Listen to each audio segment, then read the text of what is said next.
what's up everybody? This is Scott Compete. I'm gonna give you a little rundown of today's workout.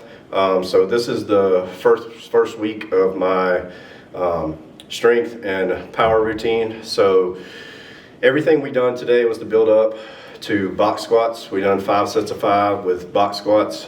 Today was like I said, a dynamic day, so it was lighter box squats. But for overall GPP, which is general physical performance, we started with leg extensions, and you start real light with those, and done a set of 20 to 25 with them. Immediately from there, after we finished that, we went over to seated leg curls to warm up the hamstrings. Same thing there, 20 or 25.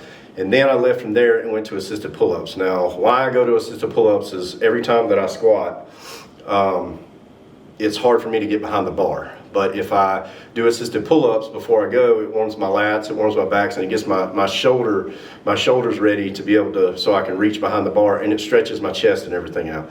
So I'm not that flexible, so it helps me to be able to get my hands behind the bar. It gets my upper body ready to be able to carry some weight. And then after that, we went to the reverse hyper to get the hamstrings, glutes, and lower back, get more blood in there, and get them ready to go. So we done 4 sets of 20 to 25, and we went from one to another to another to another, and then just start the whole cycle over. So that's going to get you breathing kind of heavy. That's going to get your heart rate up.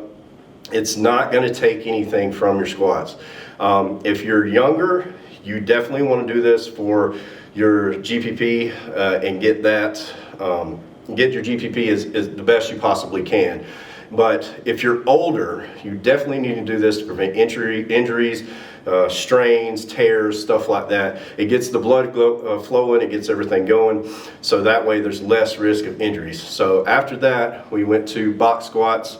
I started with 225, or actually started with 135, 225, 315, 405, and then we went back down to 315 with the chains. Everything was go down to the box, sit on the box, and explode up, wide stance. My stance is very wide. I use the same stance in squats as I do when I sumo deadlift.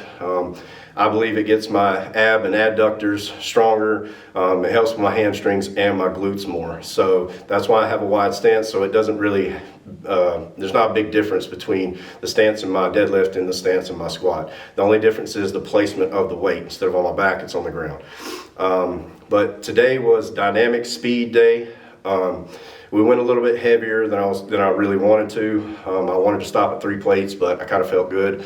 So that's why I went to 4 plates, but didn't go any heavier than that. The next time that we do legs, we'll do GPP again, but we'll do 4 different exercises for it. The only thing that may remain similar is the pull-ups. Like I said, stretch out my shoulders and stuff, but it'll be a max effort day. It'll probably be 3 sets of 3.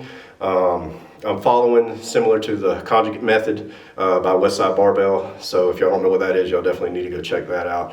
But next time we do legs, it'll be a max effort day. It's going to be a variation of a squat or a deadlift because we're going to have 5 to 6 variations on speed days and max days.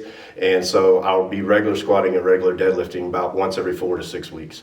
So I hope this helps. Y'all stay tuned for the rest of the following of the program, and we'll see how it goes. Y'all be sure to follow Compete on all the social media, and thanks for tuning in.